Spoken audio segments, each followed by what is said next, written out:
You, John Fitzgerald Kennedy, do solemnly swear. I, John Fitzgerald Kennedy, do solemnly swear. That you will faithfully execute the office of President of the United States. That I will faithfully execute the office of President of the United States. And will, to the best of your ability. And will, to the best of my ability. Preserve, protect, and defend the Constitution of the United States. Preserve, protect, and defend the Constitution of the United States. So help you God. So help me God.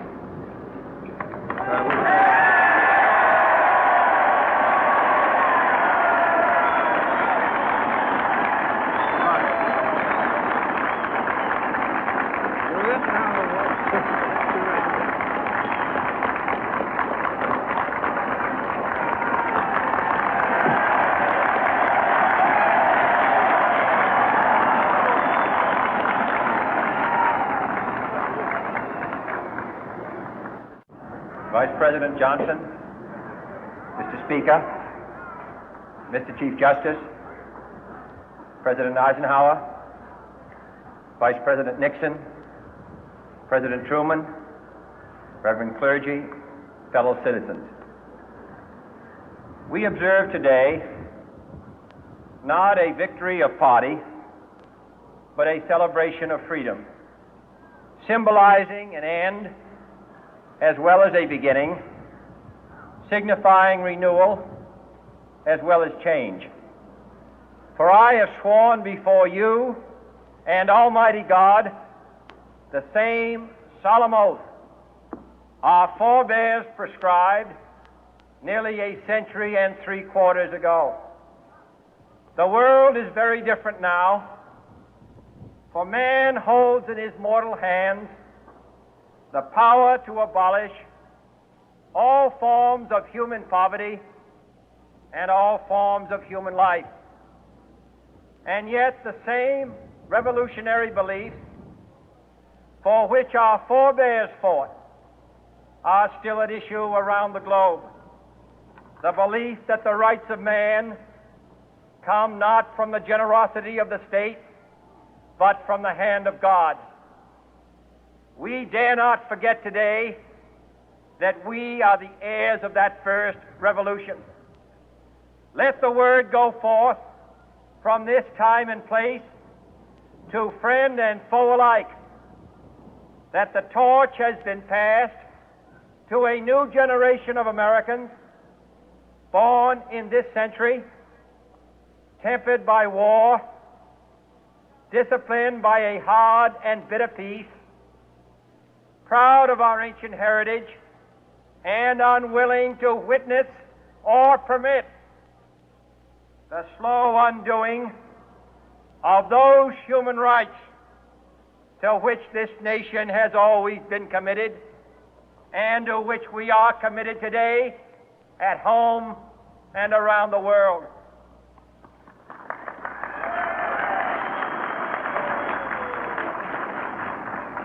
Let every nation know, whether it wishes us well or ill, that we shall pay any price, bear any burden, meet any hardship, support any friend, oppose any foe to assure the survival and the success of liberty.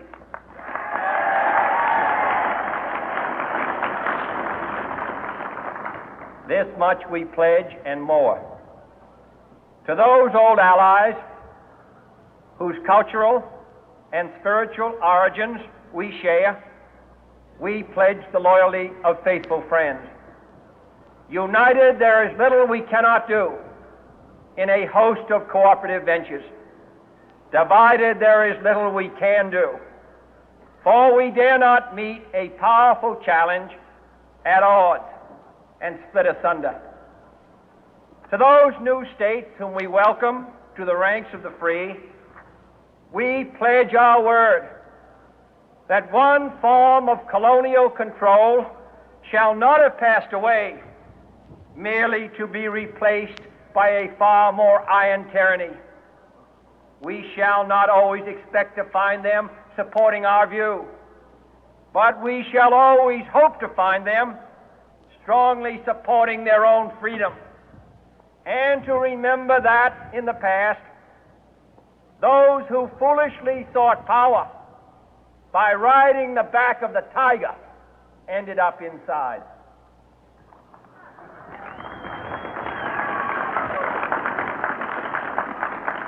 To those people in the huts and villages of half the globe struggling to break the bonds of mass misery, we pledge our best efforts to help them help themselves for whatever period is required, not because the communists may be doing it, not because we seek their votes, but because it is right.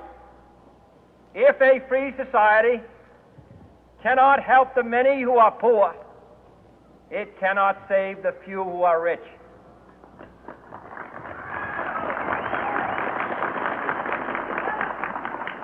To our sister republics south of our border, we offer a special pledge to convert our good words into good deeds, in a new alliance for progress, to assist free men and free governments in casting off the chains of poverty. But this peaceful revolution of hope cannot become the prey of hostile powers. Let all our neighbors know that we shall join with them to oppose aggression or subversion anywhere in the Americas. And let every other power know that this hemisphere intends to remain the master of its own house.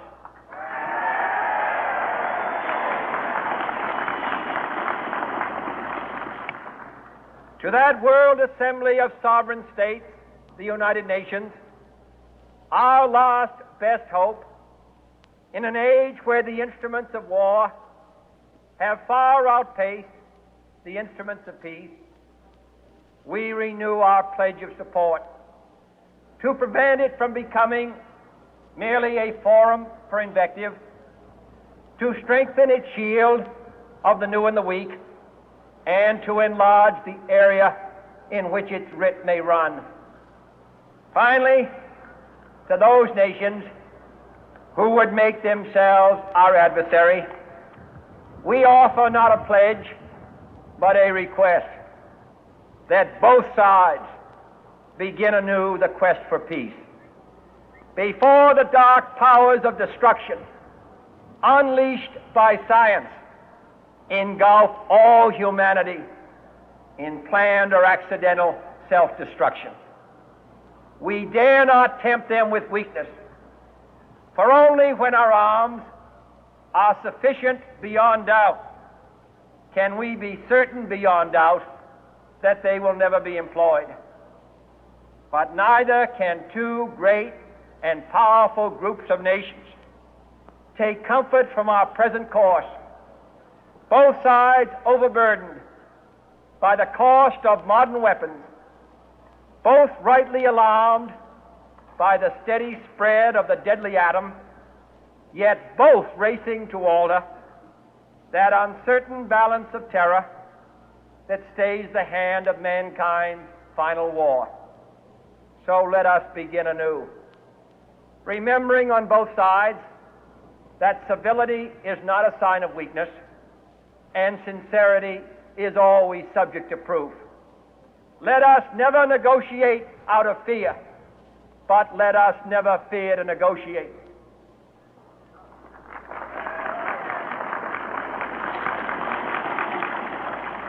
Let both sides explore what problems unite us, instead of belaboring those problems which divide us. Let both sides, for the first time, formulate serious and precise proposals for the inspection and control of arms, and bring the absolute power to destroy other nations under the absolute control of all nations.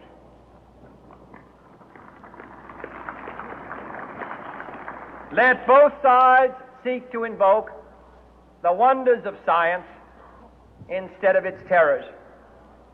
Together, let us explore the stars, conquer the deserts, eradicate disease, tap the ocean depth, and encourage the arts and commerce. Let both sides unite to heed in all corners of the earth the command of Isaiah to undo the heavy burden and let the oppressed go free. And if a beachhead of cooperation may push back the jungle of suspicion, let both sides join in creating a new endeavor, not a new balance of power, but a new world of law, where the strong are just and the weak secure and the peace preserved. All this will not be finished in the first 100 days, nor will it be finished in the first 1,000 days, nor in the life of this administration, nor even perhaps in our lifetime on this planet. But let us begin.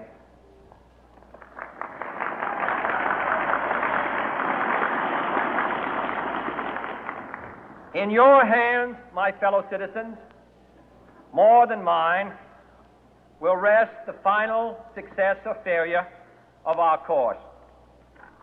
Since this country was founded, each generation of Americans has been summoned to give testimony to its national loyalty. The graves of young Americans who answered the call to service surround the globe. Now the trumpet summons us again, not as a call to bear arms, though arms we need, not as a call to battle, though in battle we are, but a call to bear the burden of a long twilight struggle, year in and year out, rejoicing in hope, patient in tribulation, a struggle against the common enemies of man, tyranny, poverty, disease, and war itself. Can we forge against these enemies a grand and global alliance, north and south, east and west, that can assure a more fruitful life for all mankind? Will you join in that historic effort?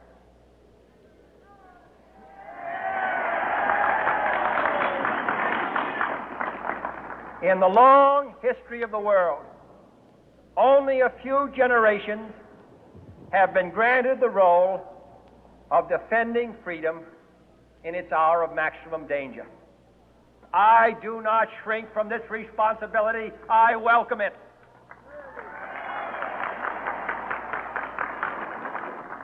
I do not believe that any of us would exchange places with any other people or any other generation.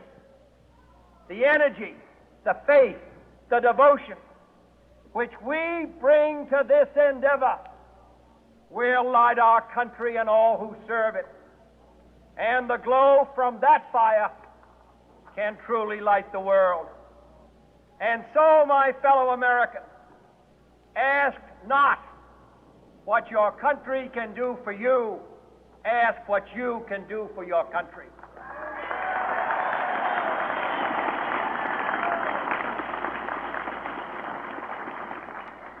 My fellow citizens of the world, ask not what America will do for you, but what together we can do for the freedom of man.